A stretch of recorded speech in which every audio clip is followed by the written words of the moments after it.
सुबह उठकर वनजाक्षी देखती है कि जहाँ पिछली रात को एक छोटा सा पौधा था, वो अगले दिन एक बड़ा 6 फुट वाला पेड़ बन चुका था। और इतना ही नहीं, उनपे बैंगन भी इतने भरे भरे और 4 गुना बड़े भी उग गए थे। ये देख वनजाक्षी अपनी आंखों का खुद यकीन नहीं कर पा रही थी। पेड़ के पास आकर उसे जांचने लगती है। ये कैसे हुआ? कि मुमकिन कैसे है? कल तक तो ये पौधा था, आज पेड़ कैसे बन गया?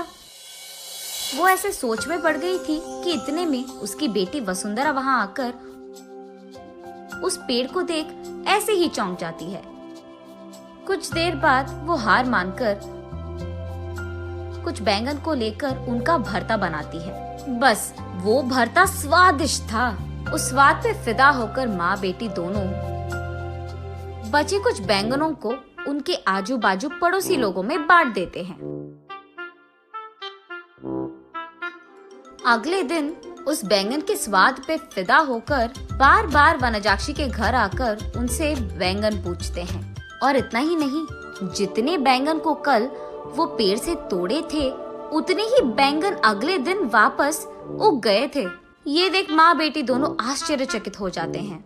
तब दोनों फैसला करते हैं कि इन बैंगनों को मुफ्त में नहीं देना है। ये कहकर बेचते हैं कि ये जादुई पेड़ है और इसके बैंगन बहुत स्वादिष्ट हैं।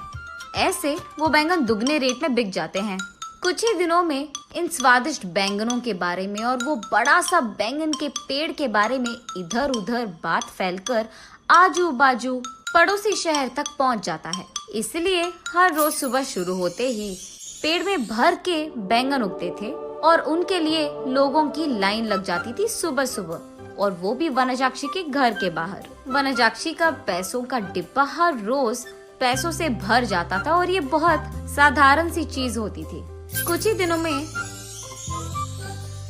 वनजाक्षी का नाम बैंगन से जुड़ गया और सब उसे बैंगन बेचने वाली वनजाक्षी करके बुलाने लग गए। और इतना ही नहीं, वो बहुत कम समय में उस सारे गांव में सबसे अमीर बन जाती है। बड़ी सी बंगला बनवाती है और उस बैंगन के पेड़ के चारों ओर बाड़ लगवा देती है और उस पेड़ के पास एक सिक्योरिटी गार्ड को भी रख लेती है। एक दिन वसुंधरा वनजाक्षी के पास जाकर ऐसे कहती है, माँ, रातों रात एक छोटा सा पौधा इतना बड़ा पेड़ कैसे बन गया? और ऊपर से अगर सारे के सारे बैंगन हमने तोड़ दिया तो भी अगले दिन उनके जगह में उतने ही भर के बैंगन उग जाते हैं। ये कैसे मुमकिन है? अरे हाँ, मैं भी इस चीज के बारे में सोचना भूल गई। चलो जो भी हुआ उनसे हमारा अच्छा ही तो हुआ। अब तो मुझे तुम्हारी शादी की भी कोई फिक्र नहीं है बेटा, ऐसे कहती है।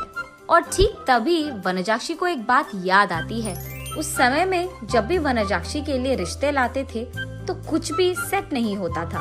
अगर वसुंधरा को लड़का पसंद आ गया तो लड़के वालों को इनका दहेज नहीं पसंद आता था, और अगर लड़के ने वसुंधरा को पसंद कर लिया तो वसुंधरा को वो लड़का पसंद नहीं आता था। ऐसे बहुत सारे रिश्ते देख देख कर वनजाक्षी थक कर ये सोचने लगती है कि शायद उसकी बेटी के कुंडली में कोई दोष है, इसीलिए वो बहुत सारे पूजा पाठ करवाती रहती थी। ऐसे ही एक दिन वो मंदिर में पूजा करवा के घर लौटती रहती है।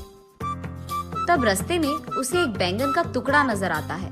उसे लेकर वो अपने घर के सामने रख देती है। और कुछ दिन बाद उस जगह में एक छोटा सा पौधा उग गया था। मंदिर जाने से पहले उन बैंगनों को देख वनजाक्षी सोचती है, घर आने के बाद ना इन बैंगनों का एक बहुत अच्छा भरता बनाना है मुझे। यही सोचते हुए वो मंदिर चलती रहती है। रास्ते में वो ऐसे सोचती है, अगर कोई वो बैंगन को लेके गया तो वो फैसला करती है कि जल्दी जल्दी वो मंदिर जाकर भगवान की प्रार्थना करके बाहर आ जाएगी। वापस आते वक्त उसे रास्ते में एक साधु नजर आते हैं। उनके पास जाकर वो ऐसे पूछती है, स्वामी, मैं मेरी बेटी की शादी करवाने के लिए बहुत कोशिश कर रही हूँ, लेकिन नहीं हो रहा है। कृपा करके इसका कोई हल निकाल दीजिए। ठीक है, उस जगह पे बैठकर अपनी पूरी मन से प्रार्थना करो, ऐसे कहते हैं साधु। तब वनजाक्षी उस साधु के सामने बैठकर इसी डर में पड़ी रहती है कि कहीं कोई उस बैंगन को चुरा ना ले। हे भगवान, मेरे घर जाने तक उन बैंगनों को संभाल के रखना, किसी को उसे चुराना नहीं है। इसका प्रार्थना करके वो उठकर साधु के पास जाकर आशीर्वाद दीजिए स्वामी, ऐसे कहती है। तब साधु कहते हैं, जो प्रार्थना तुमने अपने मन से, पूरे मन से किया है, तुम्हें वो हासिल होगा, और वो भी दुगने में। जाओ बेटी। तब जाकर वनजाक्षी को समझ आता है कि हुआ क्या था, और वो वसुंधरा को ये सब समझा देती है। तो तुमने मेरे शादी के बारे में नहीं, बैंगन के बारे में प्रार्थना किया था। हाँ, तुम भी ना, ये कहकर हंस लेती है। चलो जो भी हुआ, हमारा तो भला ही हुआ ना बेटी। इस बैंगन के पेड़ के वजह से हम अमीर बन गए हैं, और कल ही तुम्हारा स्वयंवर है, तैयार हो जाओ। ये कहकर आजू बाजू पड़ोस के सारे गांव में डंडोरा पिटवाती है कि उससे भी अमीर लोग उसकी बेटी से शादी करने के लिए स्वयंवर आ जाए। तब तक बैंगन बेचने वाली वनजाक्षी तो बहुत प्रसिद्ध थी, और उस घर के जादुई बैंगन का पेड़ भी। इसीलिए उससे रिश्ता पक्का करने के लिए बहुत सारे अमीर लोग लाइन में लग गए थे। उनमें से अमीर और अच्छा दिखने वाले एक आदमी से वनजाक्षी अपनी बेटी वसुंधरा की शादी करवा लेती है। कुछ दिन बाद जब उसके सारे जिम्मेदारियां खत्म हो गई थी, वनजाक्षी उस बैंगन के पेड़ के पास बैठकर ऐसे सोचने लगती है, उस दिन मुझे इस बैंगन के बारे में काश कुछ सोने का ख्याल आया होता। बैंगन के बदले में सोना दुगने में मिल जाता था, तब मैं और अमीर बन जाती थी। हाँ।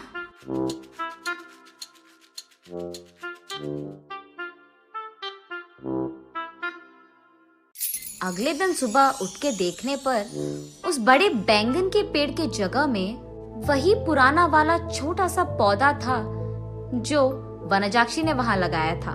तब वनजाक्षी को पूरी बात समझ में आती है। आशा करना तो अच्छा ही है, लेकिन लालच करोगे तो निराशा ही मिलेगी।